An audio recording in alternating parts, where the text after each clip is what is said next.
Starting lineup, uniforms, and apparel present the WOA Senior AA Men's Hockey League podcast. Hello once again, everybody. Andrew Rogers here, the host of the WOAA Senior AA Men's Hockey League podcast. Welcome to episode number 23. I want to thank Mitch Scott as starting lineup, uniform, and apparel. Speaking of Mitch, he's going to be on Monday. We'll get into that in a moment, but I want to thank you for all the hard work he does. I know he's got some stuff lined up for the podcast, which I'm really, really excited about, but his product is unbelievable, and you should really check him out if you ever have any customization needs, stuff that he might be able to fulfill for you. In terms of our last, this week has actually been quite good in terms of the podcast. This past Monday, we had Tim McNaughton from the Milverton Four Wheel Drives. We got to speak with him over the phone. Just an unbelievable dude. He does a lot for the WOAA, and it was great to have him on and have him let us know what was going on and get us talking about the drives. It was a lot of fun having him on, and we look forward to having him on again. And then this past Wednesday, we actually recorded with Tavistock Royals forward number 26, Matt Getz. He was their leading scorer, and it was just a beauty talking with this guy. His dad is the franchise owner of the Guelph Storm, Rick Getz, and then his mother, Barb Underhill. She has an incredible resume, one that includes a former figure skating champion, and she's done a lot of work in the NHL as a skating coach and team consultant. She's a skating coach for the Guelph Storm, and she's a team consultant for the Toronto Maple Leafs. But her resume is just loaded, and it's really interesting when you think about it that way. And I know I talked to Matt about this, but just to be able to boast those credentials of having your parents being such heavy influences on you in that sense was just really neat to hear his perspective on. So it was great having Matt on. I just uploaded that podcast this morning due to a little bit of a delay, but we got it out there nonetheless, and it is really good. So go out and check that out as well. Today on the podcast upcoming, we have a couple studs from the Minto 81s. Their leading scorer, Adam Kawalec, he finished second in WOAA Senior AA Men's Hockey League scoring over the regular season. And then we have number 16, Tyler Harrison, also coming on with Adam today on the podcast. Want to look ahead, though, to our schedule for upcoming episodes. We've got quite a few good episodes lined up here, but I want to give you an idea of when they are so that you can pre-plan your time to come on in and watch it. Like I said, on this upcoming Monday, we have Mitch Scott coming in from starting lineup, uniform and apparel. And then on Wednesday next week, of course, that's Canada Day, 153rd birthday celebration. Not sure what I'm going to do for that episode yet, but I'm going to brainstorm some ideas over the weekend, and I'll have an idea. Next Friday, a week from today, we have Dave and Tyler Middleton.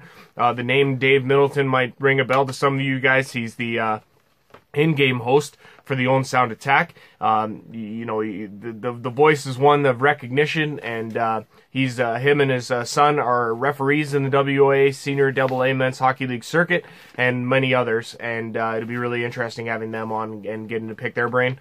When we start getting into July, we also have coming on. So starting on July the 6th for that week, we have Brendan Merritt coming in from Seaforth.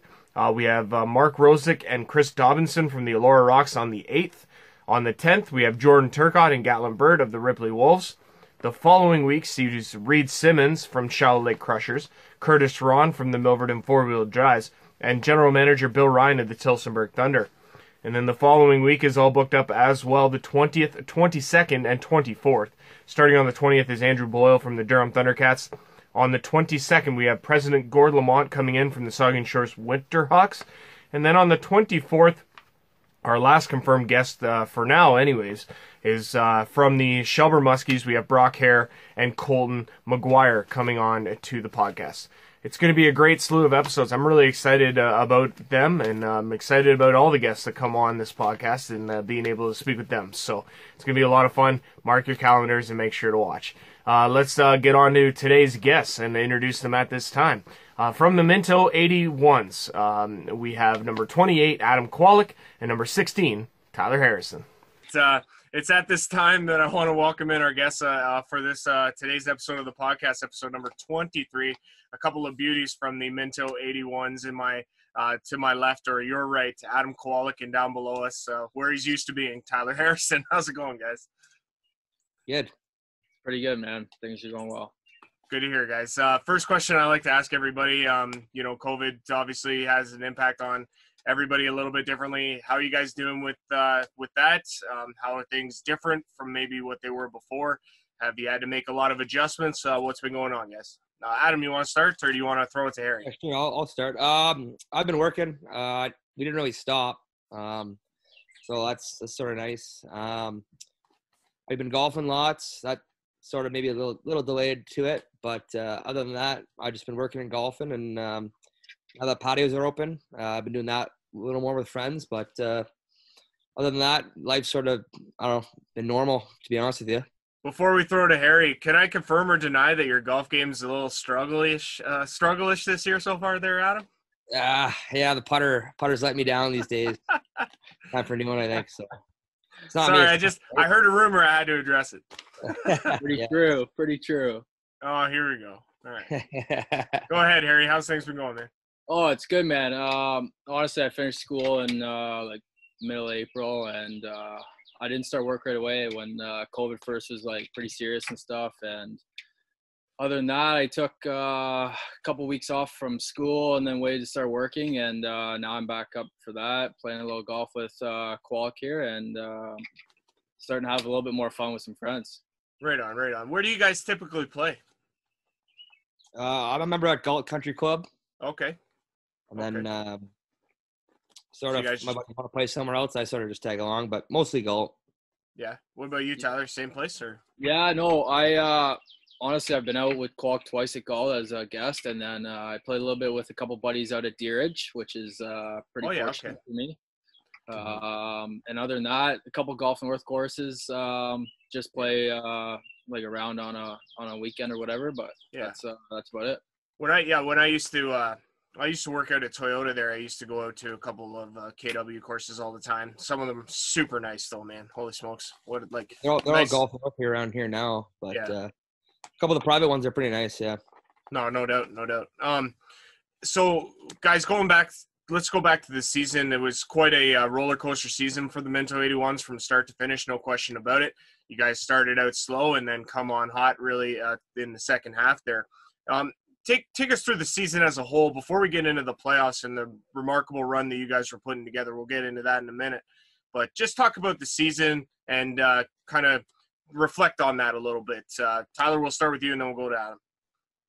Oh, well, being my first year, actually, I was honestly a little surprised that Adam kind of got me into coming. So I wasn't really sure what I was coming into. And honestly, the start of the season was pretty rough, to say the least.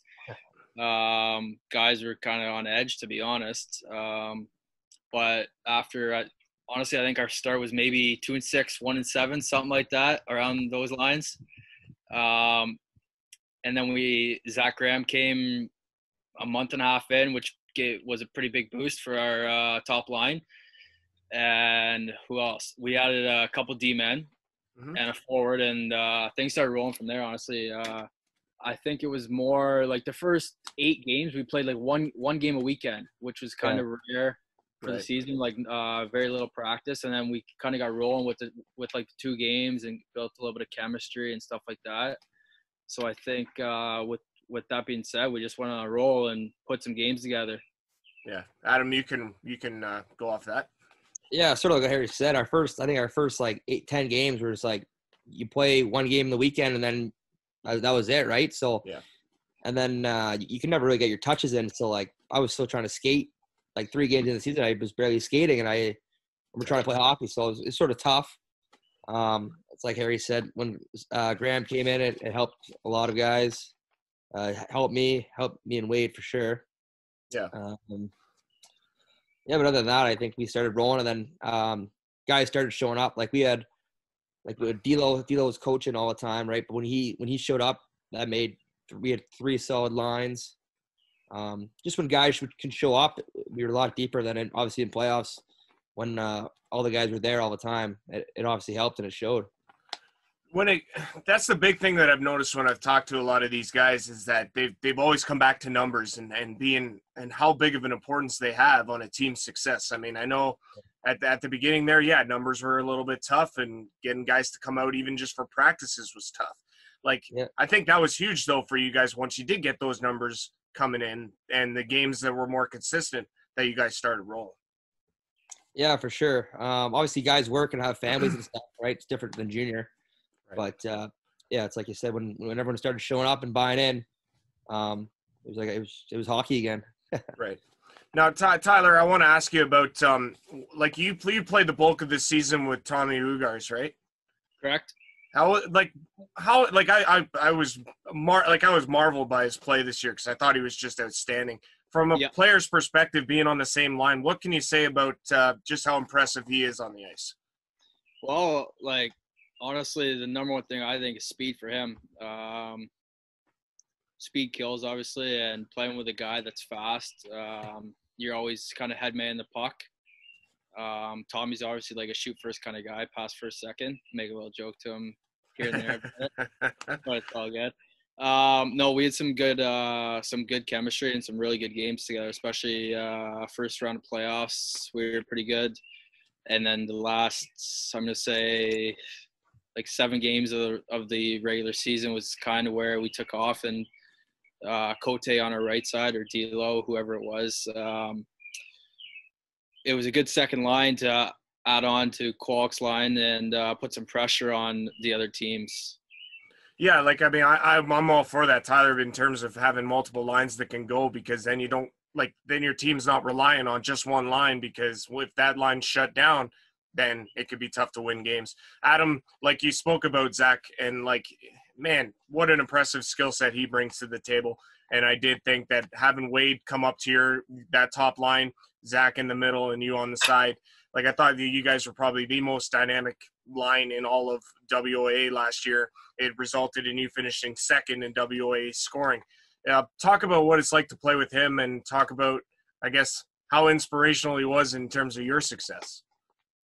Yeah, Grammy's. I first met him, I really had no idea what to expect. A little bit older than us, I'll throw that at him. But he keeps up with us. He's a great player. Nothing bad to say about him. His vision, his speed. But doesn't like to shoot the puck. Told him that a couple times. And then you throw Wade on there. I don't know if he's a defense or forward. I don't know what he was, but he fit in pretty good with us. Couple of sour moments on the bench for Wade, but other than that, it was awesome to play with those guys. I hope we can do it again next year. Yeah, no doubt. In terms of, like, so Harry, it was your first year of senior hockey, and you spoke a little bit about coming in and not, not knowing really what to expect. You know, like, what was the biggest difference from when you were playing junior to coming into this league? What was the biggest difference you noticed? Well, just the age group, right? Like, you're going from being a 20-year-old and playing against boys when they're 16 to going and being the youngest guy in the league and playing against guys, let's call it 5, 10, 15 years older than you, and you're playing against men. Not necessarily the skill set, but more so the strength and kind of the experience of hockey, right? Like, guys, you don't got to be as fast anymore, but when you have the experience, you know where to be in the right spots, and it gets a little tougher for you to put the puck in the net. So that's kind of the biggest thing that I took away from my first year. Right on. And Adam, like, you just completed your second year here. Did you notice a huge difference in between, like, from year 1 to year 2? Sort of like Harry said, there's an adjustment period, right? It's a lot different from junior. Obviously, you're not practicing as much, you're not playing as much, so you don't get your touches in. But just as Harry said, all the guys, like, all of them are very smart. They've all played high level hockey, or they've been in the league around a long time.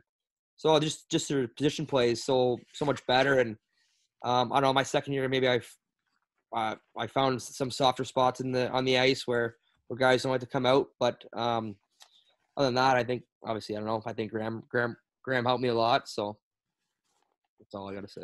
Yeah, no, that's cool. Like I say, it's team unity was definitely something that come together over the season and just got better and better as the season went on. No question. it's interesting how you can get a guy or two to step in and really put it all together. Tyler, I want to ask you about your junior days. So you're a Schmaltz Cup champion. Take us back to how, like, your memory of that and how cool that was for you to be a part of that. Well, honestly, that was like one of the best years of junior that I've had to this day. One, it was a championship. Two, was my first year of junior, so you experience or you take in a lot. Being one of the younger guys on the team, or call yourself a rookie, whatever you want to do these days. Now with all the hazing stuff, I don't know if you're allowed to say rookie anymore. Fair enough. But anyways, it's a lot of hockey when you go that far. I think it's 48 games, 48 games in the regular season. It was 28, including the Schmaltz and playoffs. So 7 rounds of playoffs, including the Schmaltz. And what the nice thing was about it was you go from playing teams that are just within your division to crossing over and playing and like measuring yourself up against the teams that are in all of Ontario, right? So we went to Port Hope, we went to Essex, which was they were undefeated, or they won back-to-back Schmaltz like 3 years in a row, something like that. And everyone was talking about how good they were. Right.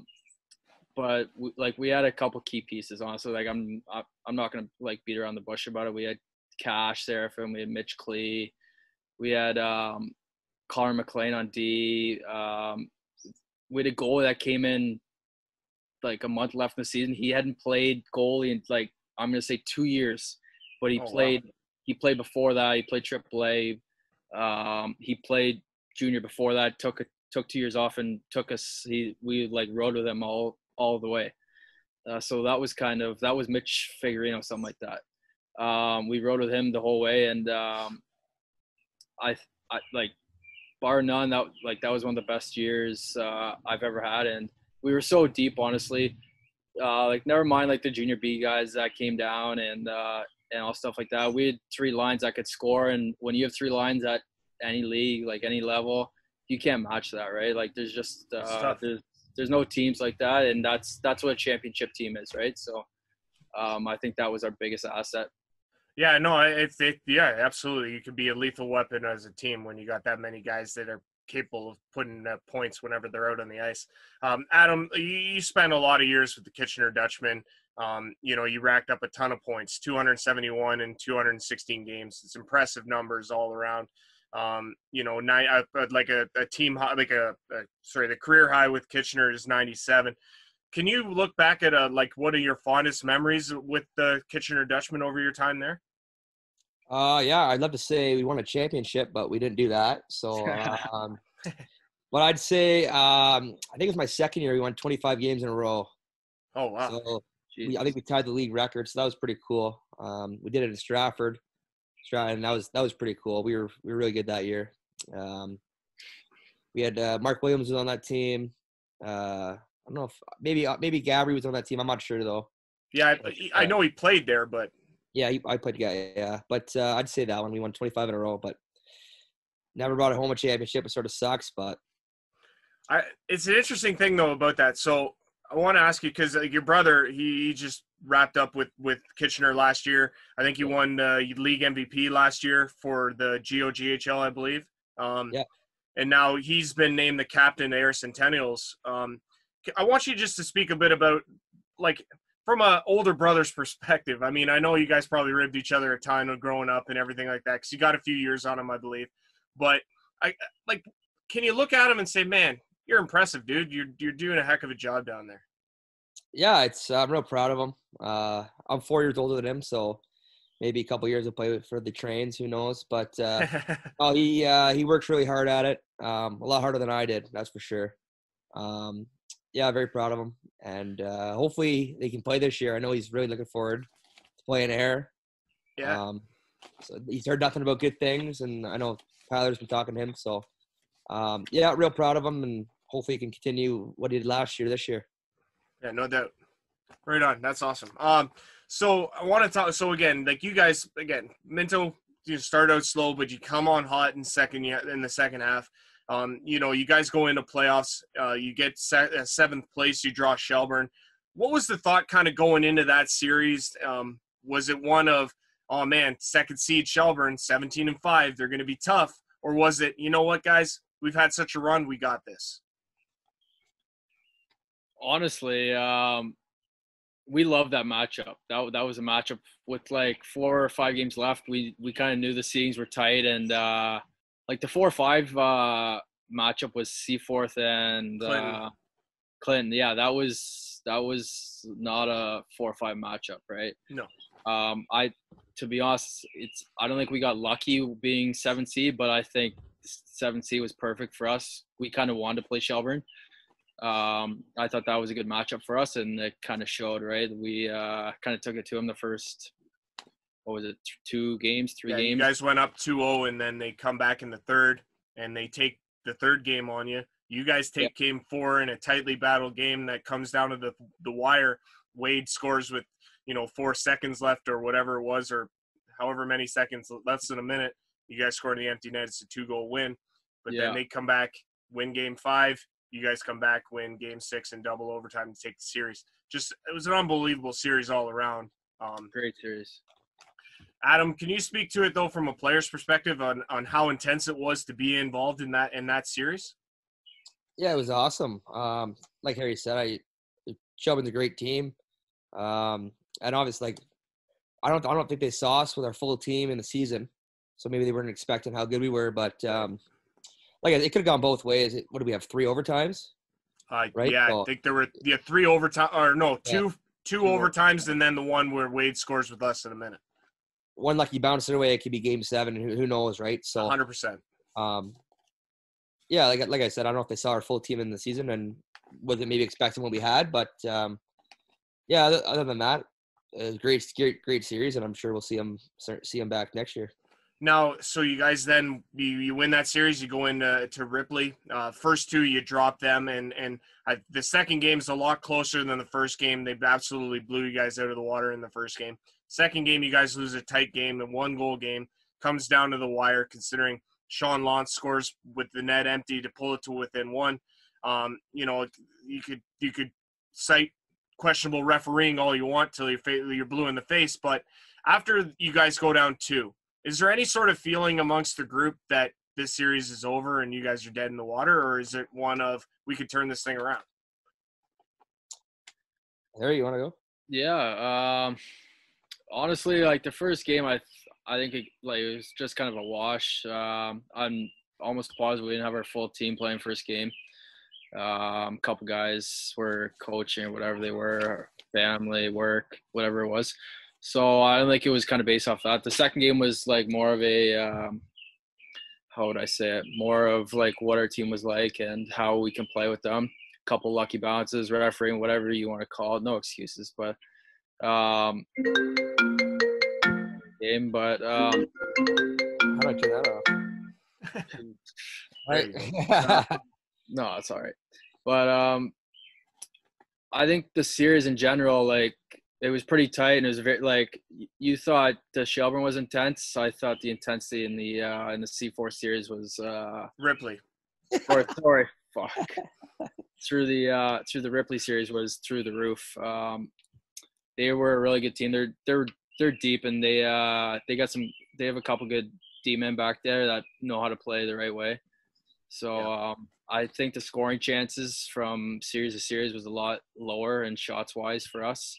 Yeah. So I thought, like, goal scoring was kind of our thing to put teams away, and even if we allowed a couple goals, that kind of helped us. So I think that made it a little tougher for us to get through. And then you guys bounce back, you win the next 2, and then COVID hits, of course. But when you guys pulled the series to within 2, is then the feeling in the locker room changed from, okay, we were at a point where we might have been dead in the water, but now we actually have a chance to win this thing?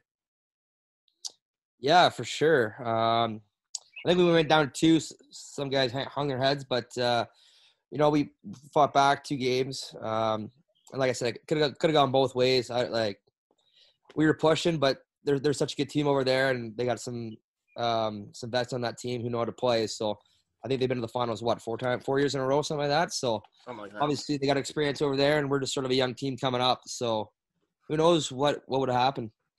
Now, can you guys take me back then to the time when you did hear the news that the season would ultimately be suspended and then canceled? Like, what was the general feeling amongst you guys when that news hit?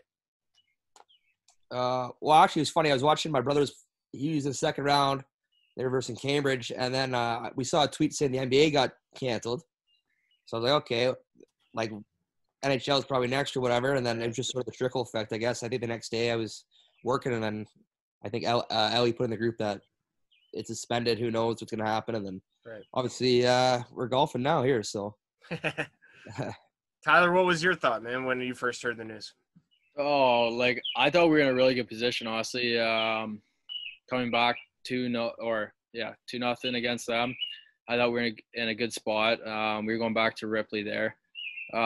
Their barn's tough, right? Like they know what they're doing in their own rink. They know how to play. It's tight, obviously, and like our barn's not that bad. But I was kind of pissed, honestly. Like I thought we could have went through them and had a good chance to finals, whoever it would have been. But what can you do, right? It's more important for people's health and safety than just a game of hockey, right? Absolutely. No, you're 100%. You're absolutely right. Is it fair to say, though, that if and when a season does happen next year, that there's a bit of unfinished business when it comes to the 81s and their season? I think that's fair to say, right? Yeah, for sure. Hopefully all the guys can come back with if it works out for them or whatever. But yeah, it'd be nice to get to the finals. That'd be pretty cool. I've never been there, so it'd be nice. No doubt. Get that championship. Yes, sir. I want to ask you guys. A couple things off the top, real quick. I mean, one of the players that I was really impressed with that I didn't get to see a whole lot from Minto last year was Austin Gaburi, because he got hurt. He tore his I think it was his MCL. He blew out his knee pretty bad there. Adam, I know you played with him early on in the season. Like, how impressive is he out there? Yeah, Gabo. I've actually been playing with Gabo since minor midget. He jumped up a year, Okay. so he actually played with us. He was a prodigy back in the day. I don't know what happened, but oh man, it's gonna hate you for that. No, I love Gabo. He's a great player. Tremendous work ethic. He really works at it. Yeah, I had nothing good things to say about him. Too bad about his injury. Yeah, I know he's got a knee brace now, but yeah, hopefully he can come back next year, and he's a real good player for us and very valuable. And then Tyler, you were talking about Francois Cote earlier because he played a little bit with you on your line with you and Tommy. Like, I was super impressed with Cote and his play throughout the season. I thought he had one of the best shots I've ever seen. Can you speak a little bit about what it was like playing alongside him? I had a great time playing him, honestly. It's nice when you can get a right shot on the right wing, and he's a big body, right? He creates a lot of room for you in the corners, and especially playing on small ice and stuff like that. That's kind of a big key for our line. His shot was pretty lethal, honestly. Just give him the puck in the slot, and it's there it goes, right? But kind of underestimated his hockey IQ. Like, he knows what he's doing with the puck and like the next play and stuff like that. And I thought our line kind of brought something different from each guy. So I thought that was a big key to kind of having our success later on in the season.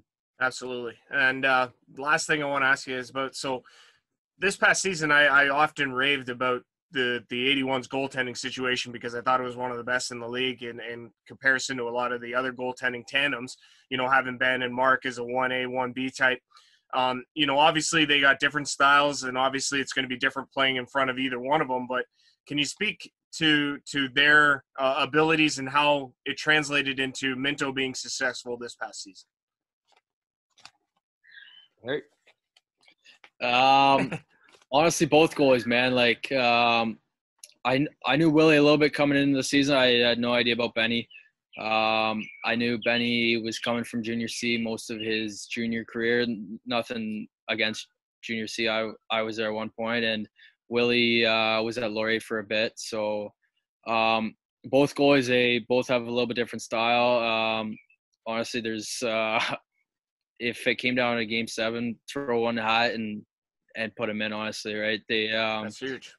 They're both super good goalies, and whether they play different or not, when you need a save, they got it there for you, right? Absolutely. Adam, you could probably relate to that, right? Yeah, I played with Mark actually with my Dutchy days. Unbelievable goal, even better person. And then Benny, I knew last year, obviously, and he's the same guy. Love him, and amazing goalie as well. So, like Harry said, any game, whatever, they were there for us. I know we gave up a lot of breakaways early on, so Yeah, sort of felt bad for those guys, but throw 'em on us. Yeah, no, I was I was super impressed with them, with their play, especially down the stretch and into the playoffs. Considering, if Benny has a bad game, you throw Mark in there and he comes in and he does a tremendous job, and then vice versa if that happens that way. Guys, I want you to talk a little bit about like everybody's hockey uprising is a little bit different. Everyone's got a different story about what may have been their heaviest influence when it comes to the game and why they play it. I guess I was hoping you guys could kind of touch on that and who you kind of owe your hockey success to. Either one of you guys can start, whoever. I'll start here. Probably my parents. Obviously, my parents. Home with my dad. I know my dad. I think I had a golf club in my hands first, but I started skating when I was 4, and then obviously from morning practices to buying me equipment to whatever I needed, they were there for me. So I definitely say those two. Right on. Tyler, what about you, Ben? Same thing here. Parents. I started with, when I was really young. My dad got me in the game for sure. But the extra, the stuff that doesn't come with the AAA practices and the once or twice practice a week. It's the extra, the skill training stuff like that I was doing. That's kind of a big thing for young kids nowadays, to have the extra ice to get more touches in. As you say, the more repetition, the better you're going to be, right? Skating, stick handling, shooting, whatever it may be. So a couple skill coaches, Jamie Israel, if you know that name. Mm-hmm. But then just the coaches throughout KMHA were pretty good all the way up. I had a couple really good years, and that's kind of where it got started for me. Right on, man. That's really awesome. If you guys because you guys, Tyler, you played 1 year, Adam 2. I mean, you guys could speak a little bit to this. I mean, being semi fresh faced and semi new to the whole league and new to the team. If you had to sell this idea of playing for Minto, if you had to go to a young kid just out of junior looking for a place to play, what would your sell to him be? What tell you, Harry? I have no. What would you say to him, man? You don't have anything? It's honestly, it's fun. It's fun hockey. I think the biggest thing is coming out of junior. A lot of guys start working or whatever they start doing. It's all about commitment, right? They're all, junior hockey, I got to commit 4 times, 5 times a week. But senior A, it's we have 1 practices and maybe 2 games a week. So, and it's obviously it's not life or death. You got to come.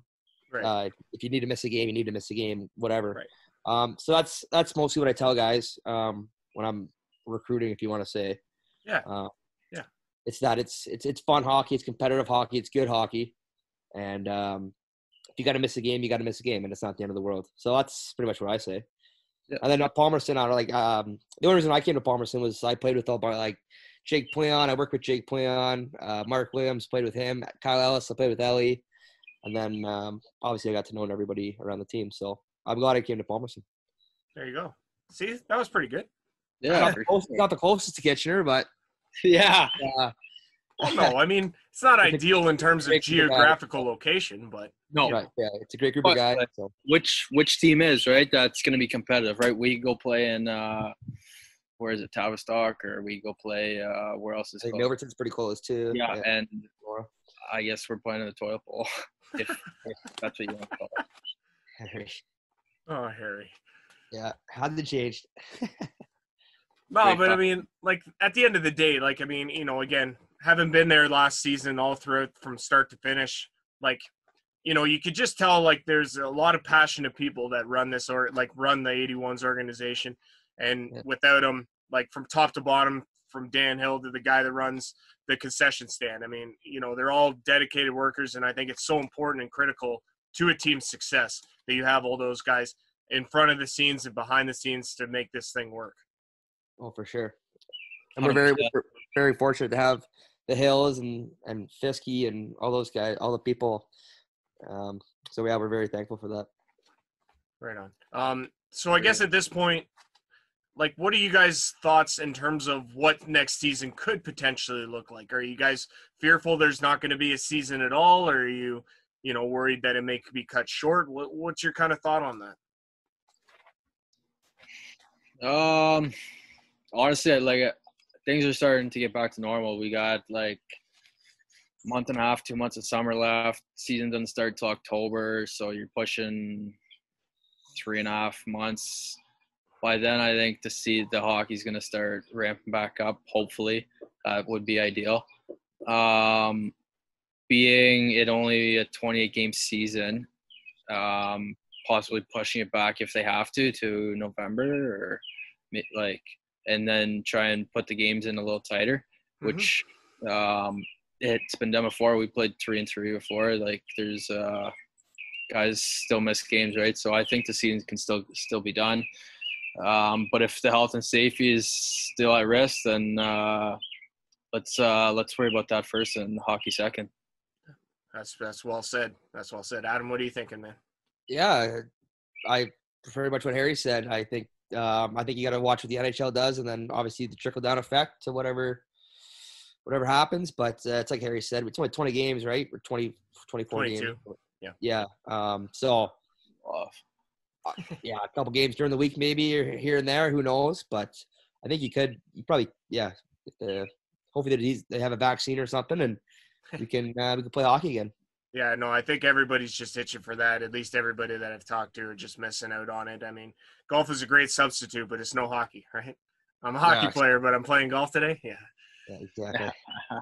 But no, honestly, guys, we're going to wrap this thing up here. But first thing I want to say, though, just lastly, I want to say to you guys is that it was just an absolute pleasure for me to be a part of the 81s last year in the capacity that I was.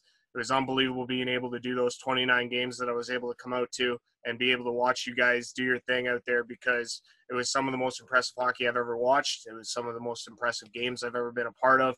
And thoroughly, really from the bottom of my heart, I was just so thankful to be able to be graced with that opportunity. Adam, hands down, dude, you're one of the most impressive players I've seen. You had an incredible year last year, man, putting up a huge amount of points. And you're just anytime you touch the puck out there, I was like, man, something good's gonna happen. All right. Tyler, I was just like, oh man, he's on the ice again. Okay. Anyways, no, I'm just playing, man. Dude, honestly, you scored some really nice goals this year, and it was really a pleasure watching that second line go to work. So I was really impressed with you guys this year, and it was just great to be a part of. So I wanted to say thank you for that, and I'll leave it to you guys if you have any last words. Yeah, thanks for having us, man, and thanks for you doing you. I guess the video is awesome. I know all the guys watch it, so thank you for that. Right. Yeah, thank you, Roger. I appreciate the commentary and the videos. We can hear from the bench. We love it. All right, man. All right, yeah, that was great. I know when there's an offside. Yeah. Oh, man, that's great. All right, guys, thanks a lot for doing this. We'll have you back. Thanks, Roger. Take it easy. Stay safe. Once again, I want to say my sincerest thank you to Adam and Tyler for coming on from the Minto 81s. It was great to have them on, great to talk with them, and they're welcome on anytime. I want to thank Mitch Scott from Starting Lineup, Uniform and Apparel for being our presented sponsor. Upcoming episode on Monday, we have Mitch Scott coming in from Starting Lineup. He'll be here on Monday. And then we have our Canada 153rd birthday celebration on Wednesday. And then a week from today, we're going to have Dave and Tyler Middleton coming on to the podcast. Like I say, it's going to be a great week next week. Make sure to stay safe out there, everybody, and be kind to others around you and be considerate. And again, I want to thank you guys for watching and continuing to support the WOA Senior AA Men's Hockey League podcast. I am your host, Andrew Rogers, saying so long, have a nice weekend, and we will see you on Monday.